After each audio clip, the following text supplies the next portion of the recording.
Okay, so TNA starts off with AJ Styles. He makes his return.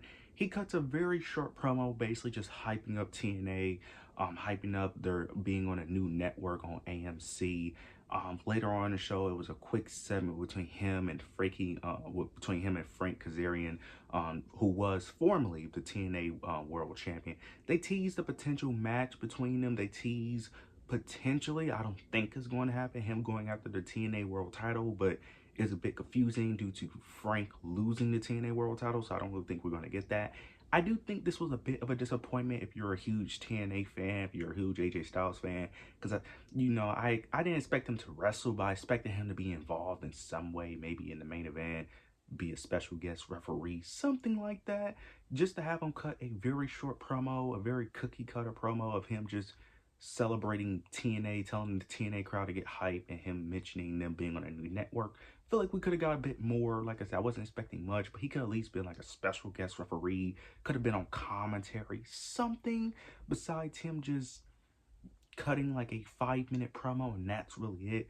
And then they kind of tease him going after the TNA title, which I could potentially see, but I also don't really see it at the same time, because majority of the partnership that TNA and WWE really had is really with NXT. So I don't know if they, I wouldn't be shocked if they do it, but also wouldn't be shocked if he doesn't go after that title as well. So it's because he did stare at it, so maybe there is some long-term plans there, but I really wouldn't get my hopes up if I'm being honest. So nonetheless, this was a bit of a letdown. Like I said, they could have just done a bit more. They could have easily, like I said, commentary, made him a special guest referee, or put him in just in more segments, to be honest with you.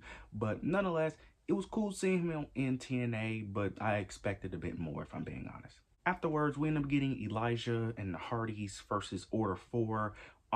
The baby faces end up winning with the Hardys and Elijah. This is really telling the story of Order 4 and Elijah. They've been feuding, and then after the match, you end up getting Righteous ended up attacking the Hardys. They got a World Tag Team Championship, TNA World Tag Team Championship match coming up soon. They end up getting some heel heat. They end up attacking the Hardys. We end up getting a moment where one of the Righteous members ended up putting like a lock and a chain in between Jeff Hardy's ear, chaining him up, ended up making him watch attack Matt Hardy. Then they cut a little short promo. I'm not gonna act like I really care for this. Now, this is only my second week watching TNA, but I never been the biggest fan of the Righteous, even AEW. I just never find them that entertaining. Even though I do get their gimmick, I understand it. I just feel like their gimmick would be better executed by someone else. But nonetheless, I'm just not really caring for them. Plus, I'm not the biggest fan of them in ring. They're not bad in the ring, but they're not anything special that keeps me engaged, if I may not. And then the Hardys, I love the Hardys. They're a big part of my childhood, but it's 2025, and do we really need the Hardys being champions in 2025? That's just me personally, but it is what it is. We'll see how the match plays out at Genesis. I think it is confirmed at Genesis, which I will be watching. It is confirmed that they're going to have the match at Genesis, but nonetheless, I'm assuming the Hardys will most likely retain. I don't see a reason why they would put it on the Righteous, but we'll see how that all unfolds. Moving on to one of the more interesting things that happened on the show, we end up getting Santino Marella. He ends up cutting a promo, basically ends up mentioning the direction of TNA. He ends up mentioning how things aren't working out, how he needs some new leadership, he needs some more help behind the scenes, and he ends up introducing Daria Ray. Daria Ray, aka Sonya Deville, she comes out, and at the beginning, it looked like she was on Santino's side. She was talking about how we were going to change TNA. She ends up mentioning TNA needs more structure, more discipline, and that's something that Santino doesn't offer, and that she could do a way better job at Santino, and basically that Santino needs to fall in line. Then she ends up announcing that she signed a new TNA signee, and it ended up being Elena Black, aka Cora Jade. I like it. I actually like this. I'm a huge Sonya Deville fan. Anyone who's watching my channel knows I love Sonya Deville, aka Daria Ray. I'm interested to see what she does. Her best work in WWE was when she was more of an authority figure. So I like this because as much as I love Sonya Deville, she's best placed when she's, more talking than in ring. So her using her mic skills, I'm very interested to see how that plays out with her being an authority figure. So I like seeing that. And then Cora Jade being in the women's division, I like it. I could easily see her being TNA women's champion really quickly. So I'm interested to see how that all unfolds, to be honest with you. So this was one of the better things. that happened on Tonight Show, because Tonight Show wasn't good. But this is one of the more interesting things, one of the things that you could actually look forward to weekly. You could see the dynamic between Daria Ray and Santino fighting for power, and then of course Elena Black, and it, of course eventually becoming TNA Women's Champion. So very interested to see how that plays out. We do get TNA Women's Tag Team Championship match between the Elegance brand and the Inspiration. This match was fine. It was whatever. The Elegance brand ended up winning due to the help of a new member. I'm not going to really discuss the new member because the segment that happened before this match was absolutely terrible. I swear it is one of the worst segments I have ever watched in my life. I am not exaggerating.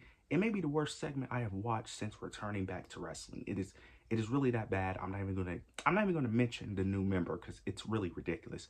The Elegance brand wins. Don't know how to feel about this because I'm not the biggest fan of the Elegance brand. It's not a bad gimmick. I understand the gimmick. I actually like the gimmick concept. I just think it's poorly executed and you have the wrong people doing the gimmick. This gimmick is not that much different than what Ariana Grace was doing in NXT with her pageant queen gimmick. That's why I don't really think it's executed right, because I feel like Ariana Grace done this same thing but way better. That's just me personally. I just think the execution is poor, and I think you just have the wrong people doing this gimmick. So I don't really know how to feel about this. We'll see how it plays out. It's only my second week watching TNA, but not the biggest fan of the Elegance brand. Again, the gimmick and concept is great. The execution is poor, but we'll see how it unfolds. We do end up getting the TNA Women's Knockouts champion, Lei Ying Lee. Her opponent, Dani Luna, ended up getting injured, so she won't be having her championship match at Genesis, but it is going to be replaced by Zarya of all people. Soruka and Zarya came out. Soruka ends up giving the opportunity to Zarya, so Zarya will be the one replacing Dani Luna, and I don't like this, bro. I don't, because you guys know I'm a huge Zarya fan, and the fact that she's being put in a position where she's most likely going to lose, because I don't see why she should win, even though I will want her to win, but at the same time, I don't want her to win because I don't really want to do the NXT TNA storyline of TNA gotta get their gold back. I really don't want to do that again, and plus, I kind of want to see what Lei Ying Lee does with the TNA Knockouts Championship. I want to see TNA talent as a guy that's newly getting into TNA. I want to see TNA talent, so it should be an interesting match. Maybe they'll tease the Zarya and Soul stuff, but that's a bit weird because I feel like that should just be an NXT thing, not a crossover. But we'll see how that plays out. But it's gonna be very unfortunate seeing Zarya lose another match, seeing her be built up very weak for someone who should be built up very strong for whatever reason. But nonetheless, I do think it will be the correct choice of having Lei Ying Lee win. So interested to see how the match plays out, because I can honestly see them actually having Zarya win to have like a jealousy angle, but who knows what they're doing with Zarya and Soruka at this point. But nonetheless, I'm interested in the match. Then we finally get to the main event, Mike Santana versus Frank Kazarian for the TNA World Championship. This match was really good. This was a really good match. Really enjoyed it. Like I said, this was one of the few things I was actually interested on the show.